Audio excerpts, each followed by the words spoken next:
শুভ সকাল সবাইকে। কেমন আছো তোমরা সবাই? আশা করছি তোমরা সবাই ভালো আছো, সুস্থ আছো।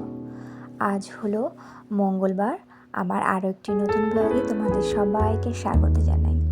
আর জানো, গতকাল অনেকটা ভোরে না, হঠাৎ করে এখানে আমাদের এখানে ঝড় বৃষ্টি, প্রচণ্ড বিদ্যুৎ চমকানি হয়েছে। এবার যথারীতি ভোরে দিয়ে ঘুমটা ভেঙে গেছে। ভেঙে গিয়ে না গাছের কথাই মনে পড়েছে যে আমার গাছগুলোর কী অবস্থা। প্রচণ্ড হাওয়া হয়েছে জানো, সব কিছু যেন সমান সমান হয়েছে, বৃষ্টি, হাওয়া, ঝড় বলো, বিদ্যুৎ চমকানো, এরকম। আর দেখলেই সিঁড়ি থেকে যখন উঠছি তখন গোলাপের পাপড়িগুলো সিঁড়ির মধ্যে দিয়ে দেখি ছড়িয়ে আছে চারিদিকে। দেখো ছাদে তোমরা আগের ব্লগে দেখছিলে যে 3টে বড় বড় গোলাপ ফুল ফুটেছিল একটা গাছেতেই, সেই ফুলগুলো সমস্ত পাপড়িগুলো ঝরে গেছে।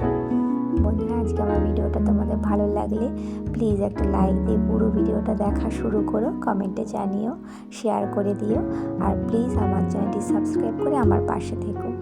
আর দেখছি চেয়ারটা গতকালকে ভিতরে নেওয়া হয়নি, আর চেয়ারের গদিটা, এই চাদরটা ভিজে না পুরো চ্যাপচ্যাপা হয়ে গেছে, একটু মেলে দিলাম। আর দেখো সারা আকাশ জুড়ে কালো মেঘ, সারা আকাশেই যেন মেঘ আছে, একটু রোদ দেখতে পাচ্ছি না। কিন্তু প্রচণ্ড, এই যে আমি ছাদে দাঁড়িয়ে আছি না, প্রচণ্ড শীত লাগছে, হাওয়া আছে যে। আর দেখো সূর্যটা দেখাই যাচ্ছে না, এরকম অবস্থা। ভিডিওটা তোমরা দেখতে থাকো, আশা করছি তোমাদের একটু হলেও ভালো লাগবে। তারপর তো নিচে নেমে এলাম। এবার ঠান্ডা পেয়ে না সবাই ঘুমোচ্ছিল জানো। এখন ওই 8:15 মতন বাজে। আমি 10-15 মিনিটই ছিলাম ওপরে, সমস্ত ঘরগুলো ঝাড় দিয়ে নিই।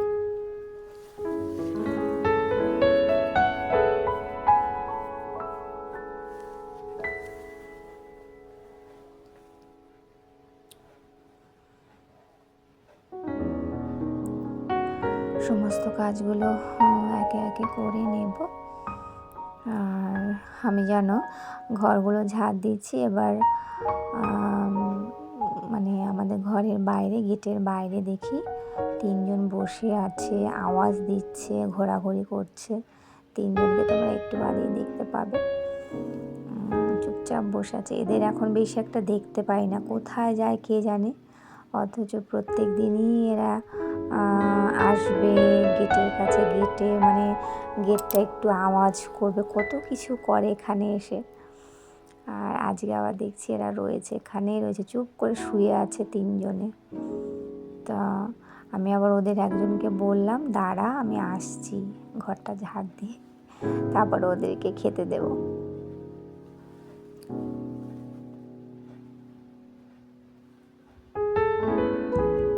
এই দেখো, এদের কথাই বলছিলাম আমি। এরা 3জনে আবার বেশ কদিন বাদে এসছে আমাদের ঘরের সামনে। এবার বিস্কুট দিয়েছি, খাচ্ছে।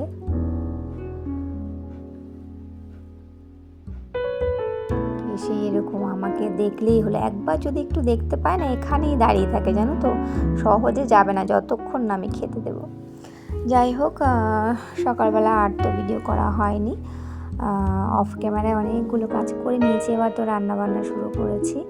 আজকে করব চিংড়ি মাছ দিয়ে মোচার তরকারি। তা মোচাগুলো তো সিদ্ধ করেই নিয়েছি। আর দেখো এখানে ছোট ছোট মাছ আছে। এই মাছটা না আমাকে নাম বলেছিল আমার হাজব্যান্ড, কিন্তু এই মুহূর্তে আমার মনে পড়ছে না। আর পাবদা মাছ আছে, আর আছে রুই মাছ। এই মাছগুলো আগেরই মাছ ছিল, ঘরে ফ্রিজে ছিল। আর মাছের মাথা দিয়ে এই লাউ ঘন্ট করব, এইসব। আর মশলা করে নিচ্ছি, আদা জিরে বাটছিলাম আর কি।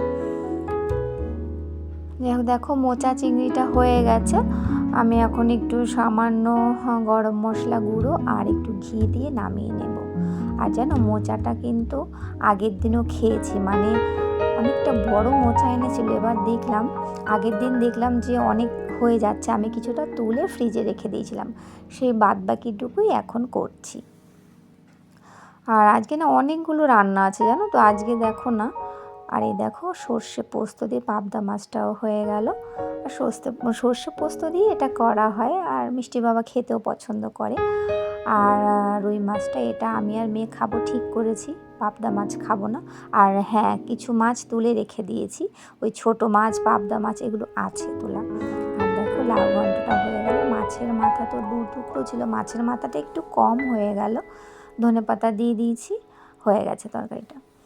আচ্ছা, আজকে জানো এই বাসন মাজতে মাজতে ভাবছি আজকে সারাটা দিন যেন আমার রান্না করতে করতেই চলে গেল, মানে এগুলো গোছানো, তারপরে এতগুলো রান্না। আজকে দেখো ডাল করিনি, কিন্তু টুকটুক করে অনেকগুলো পদ হয়ে গেছে। বাসনগুলো মাজা আমার হয়ে গেল, রান্নার জায়গাটাও আমি পরিষ্কার করে নিয়েছি। তারপরে দেখো এখন সন্ধ্যাবেলা এই চিনে বাদাম দিয়ে আমি আজকে একটু কেক বানাচ্ছি। মানে এই কেকটা বানানোর কথা ছিল মনে করো আরও 15-20 দিন আগে। মিষ্টির বাবা মানে বড়দিনের সময় যে কেক বানিয়েছিলাম, তোমরা দেখেছিলে আগের ব্লগগুলোতে, বড়দিনের সময় করেছিলাম, তখন না বলেছিল এই চিনে বাদাম দিয়ে আমি চিনে বাদাম এনে দেবো, তখন কেক বানিও। সেই কেক আর বানানো হয়নি। তা আজকে ভাবলাম বানিয়ে ফেলি, সমস্ত কিছুই দিয়ে দিয়েছি। আর কেকের ভিতরে কুচো কুচো করে মানে বাদামগুলো দিয়েছি, তার সাথে একটু কাজু বাদামও দিয়েছি। আমি ডিমোল্ড করে নিয়েছি, দেখো কেকের কালারটা কি সুন্দর এসেছে বলো। কিন্তু জানো সামনের দিকটা দেখো তোমরা, সামনের দিকটা দেখে আমার মনটা বড্ড খারাপ হলো। কিন্তু কেকটা পুরো ঠিকঠাক হয়েছে। কি হয়েছে বলো তো, এই যে মোলটা দেখছো না, এই মোলটা আমি এই বছর প্রথম কিনেছি। আর এই মোলটা এই প্রথম, মানে আজকেই আমি কেকটা বানালাম। আমি না বুঝতে পারিনি জানো তো, মাপটা অনেকটা বেশি আমি পরিমাণটা নিয়ে ফেলেছি কেকের ব্যাটারটা। যাই হোক দেখো উপচে পড়ে গেছিলো, একটু পুড়েও গেছে সাইডে, কিন্তু কেকটা ভারী সুন্দর হয়েছে বলো, কমেন্টে জানিও তোমরা। আচ্ছা, তাহলে ব্লগটা এখানেই রাখি। তোমরা সবাই ভালো থেকো, সুস্থ থেকো, সাবধানে থেকো। তোমাদের সাথে দেখা হবে আরও একটি নতুন ব্লগ নিয়ে। তোমরা ততক্ষণ পর্যন্ত সবাই ভালো থেকো। তোমাদের সবাইকে অসংখ্য ধন্যবাদ।